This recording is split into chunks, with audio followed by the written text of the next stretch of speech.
Édition spéciale, le FIFA Ballon d'Or 2013 et Cristiano Ronaldo, le Portugais, l'attaquant du Real Madrid qui remporte son deuxième Ballon d'Or. Des larmes, une émotion presque incontrôlable. Nous sommes le 13 janvier 2014 et pour une fois, Cristiano Ronaldo, le footballeur à l'image arrogante, au physique de mannequin, laisse transparaître un visage beaucoup plus humain. En remportant son deuxième Ballon d'Or, le Portugais entre définitivement dans la légende du football. Désormais, son nom figure au milieu des plus grands. Johan Cruyff, Michel Platini, Lionel Messi. Une fierté, le rêve de toute une vie. Big emotion, yeah. When I saw my mom and she cried, c'est vraiment une émotion. J'ai vu ma mère, elle a commencé à pleurer, j'ai essayé de me contrôler moi aussi, mais bon. Vous savez, le trophée est tellement grand que je me sens heureux, fier. C'est bien sûr une récompense individuelle, mais je la partage bien sûr avec mes coéquipiers. Le Ballon d'Or, la récompense suprême. Et des louanges proviennent de tous bords. Adversaires, glorieux anciens ou dirigeants, qu'ils aiment ou qu'ils détestent la personnalité, tous saluent unanimement le talent. C'est un joueur qui veut constamment progresser, tous les jours. C'est même une obsession. Progresser, à chaque entraînement, tout le temps. Ronaldo est le joueur qui, sur les 5 ou 6 dernières saisons, a été constamment au même niveau. S'il a fait 100 matchs, il a marqué 100 buts. Donc, très peu de joueurs qui arrivent à faire ça aujourd'hui. Malgré une Coupe du Monde 2014 gâchée par les blessures, Cristiano Ronaldo atteint son objectif, devenir le meilleur joueur du monde. Une quête permanente depuis 29 ans, une véritable obsession. Le destin hors norme, dont enfant il rêvait, s'est bel et bien concrétisé.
Pour suivre la trace du double Ballon d'Or, il faut se rendre dans l'océan Atlantique, à 2 heures de vol de Lisbonne, dans l'archipel de Madère. C'est ici, au large des côtes africaines, que grandit Cristiano Ronaldo dos Santos Aveiro, âgé sur cette photo de tout juste 2 ans. Une enfance passée sur les hauteurs de Funchal, à Santo Antonio. Nelson Rebolo tient aujourd'hui un bar et affiche fièrement le maillot de l'idole du quartier. C'est impressionnant, impressionnant. C'est fou d'y croire, mais c'est la vérité. Toute son enfance, Nelson la passe à admirer son voisin. Le terrain de jeu de Cristiano Ronaldo et de ses copains, ses rues de Santo Antonio. J'habitais juste là. C'est fantastique de le voir à ce niveau aujourd'hui. Surtout pour nous, du village, qui l'avons vu jouer petit. Et aujourd'hui, il est un des meilleurs joueurs au monde. Vous avez joué avec lui? Moi, je ne jouais pas au foot, mais beaucoup faisaient des matchs avec lui. Dans les rues de Santo Antonio, Cristiano Ronaldo développe des qualités rares. Des qualités qu'il expose dès l'âge de 8 ans sur ce terrain, celui d'Andorinha, le club, dont son père est l'intendant. Tout a commencé ici. Ici, une étoile est née. Dúlio Martins est l'ancien président d'Andorinha. Même si c'était il y a plus de 20 ans, il se souvient parfaitement des débuts du jeune Cristiano. Un premier match véritablement annonciateur. Si je ne me trompe pas, il avait déjà marqué 2 ou 3 buts dès sa première rencontre et il l'a disputé avec le numéro 7 dans le dos. Le numéro 7, c'est amusant. Le 7, le numéro avec lequel il réalisera ses plus grands exploits. à Manchester, au Real, avec le Portugal. Dès ses premiers pas sur un terrain de football, le style Cristiano Ronaldo s'affirme et divise déjà.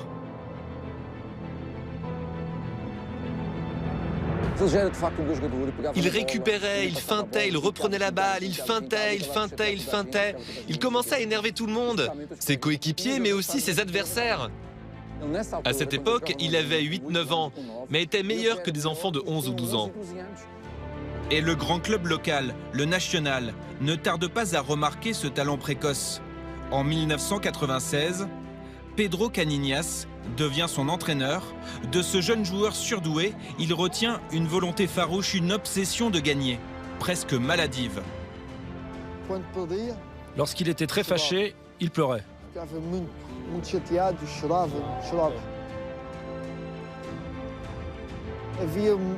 Il y avait des matchs où il jouait et pleurait en même temps. Une fois, nous étions en train de l'applaudir et lui, il était en train de jouer en pleurant. C'était comme quand il avait perdu un match. Il avait 10-11 ans, il pleurait. Exactement pareil. Les entraîneurs du Nacional sont convaincus de compter dans leur rang un futur grand, un enfant de 11 ans à peine, dans lequel ils placent tous leurs espoirs. Sûrs de leur fête, ils contactent un des clubs les plus prestigieux du pays, le Sporting Club du Portugal.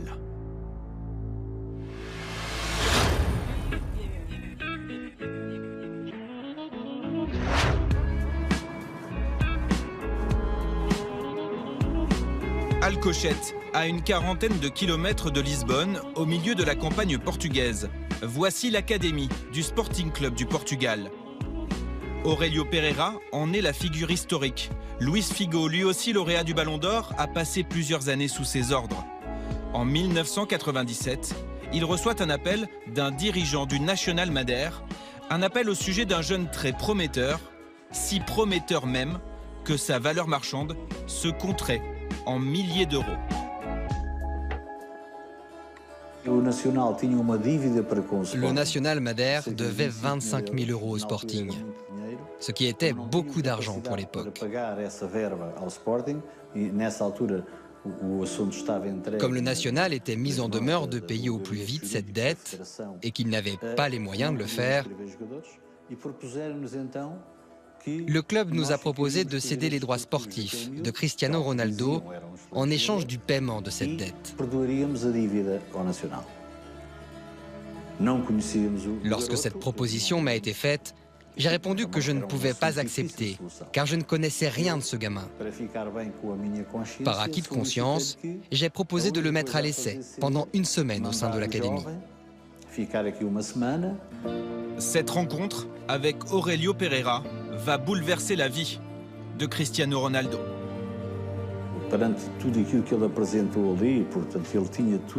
Il réunissait déjà toutes les qualités qu'on recherchait chez un footballeur de haut niveau. Il alliait une vraie force technique à des qualités physiques qui, selon nos critères, sont prépondérantes. Après avoir vu cela, j'ai proposé que Cristiano Ronaldo intègre l'académie du Sporting Club du Portugal. Le rêve de l'enfant de Madère, un jour devenir le meilleur joueur du monde, prend un peu plus forme. Mais ce rêve a un prix, quitter son île, sa famille, ses amis.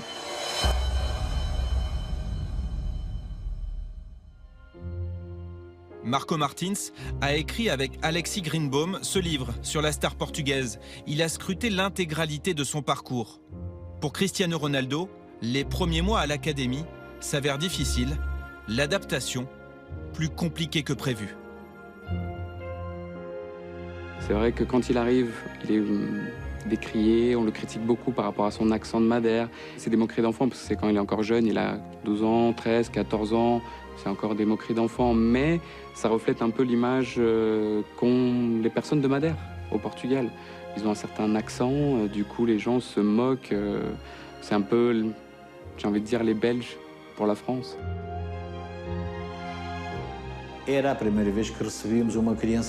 C'était la première fois que nous recevions un enfant de 11 ans. Il nous a donc fallu prendre certaines précautions. Nous avons donc assuré un suivi à l'arrivée de ce jeune espoir jusqu'à ce que les cours et la compétition commencent, pour éviter qu'il n'abandonne. La période la plus difficile est toujours celle de la soirée. Et il est évident que Ronaldo a connu des moments difficiles à l'académie. Très vite, le rêve devient une véritable épreuve. Loin des siens, Cristiano Ronaldo pense même à tout laisser tomber. Il est même reparti à Madère pendant 2 semaines quand il était jeune. Il voulait rester avec sa mère. Et c'est son parrain, Fernand Souza, qui le convainc à revenir au Sporting en lui disant que s'il veut devenir un grand joueur, il doit souffrir. Finalement, il décide de retourner au Sporting, le même rêve en tête, un jour, devenir le meilleur joueur du monde. Cristiano a réussi à s'adapter. Je sais qu'il a beaucoup pleuré, qu'il a eu des moments difficiles. Et je pense que c'est là qu'il a commencé à se forger du caractère et du coup de l'orgueil. Un déclic. Cristiano Ronaldo franchit toutes les étapes avec une précocité rarement vue. Dès l'âge de 16 ans, l'entraîneur de l'équipe première, le Roumain Laszlo Bologna, l'intègre au groupe professionnel. En septembre 2002, il fait ses débuts en championnat du Portugal.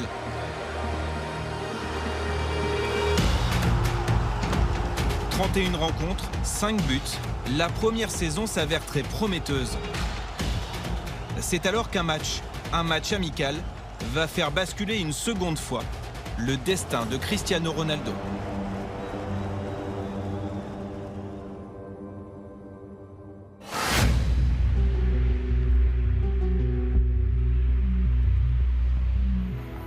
6 août 2003, une date à jamais gravée dans la mémoire des supporters lisboètes.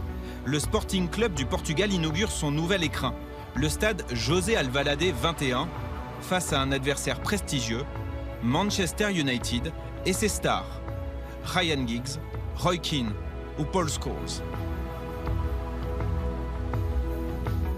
André Pipas suit l'actualité du Sporting depuis de longues années. Ce soir-là, Cristiano Ronaldo a une occasion unique de confirmer l'étendue de son talent.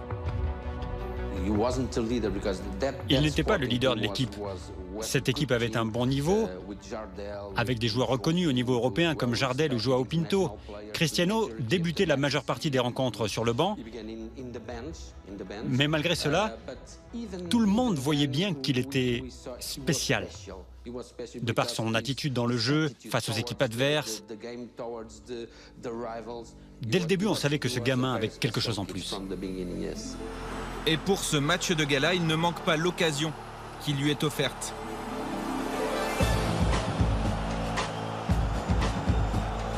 L'ailier du Sporting, âgé de 18 ans, martyrise la défense expérimentée du champion d'Angleterre. Sur cette action, il crée le décalage décisif.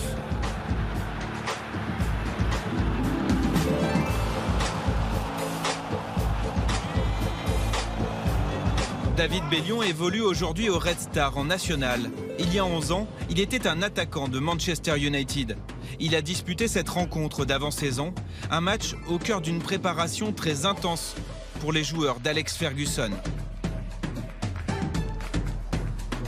J'étais tellement dans l'épuisement que je m'en rappelle plus. Je sais qu'il avait fait un genre d'exter-inter à l'envers, ça c'est ce qui m'avait étonné. Et ça, c'est le souvenir que j'ai de lui. Le Sporting Club du Portugal s'impose 3-1. Cristiano Ronaldo se révèle à l'Europe du football. Il n'avait pas peur, il jouait avec cette sorte d'arrogance positive. Je suis Ronaldo, je suis là. J'étais absolument convaincu qu'à l'issue de ce match, nous perdrions Cristiano Ronaldo. La légende raconte que les joueurs de Manchester n'avaient qu'un nom à la bouche dès le coup de sifflet final, celui de Cristiano Ronaldo. À peine 6 jours plus tard, à l'âge de 18 ans, il signe à Manchester United pour un montant déjà très élevé, 18 millions d'euros. Une étape de plus vers son rêve, le point de départ d'une évolution de son jeu et de sa personnalité.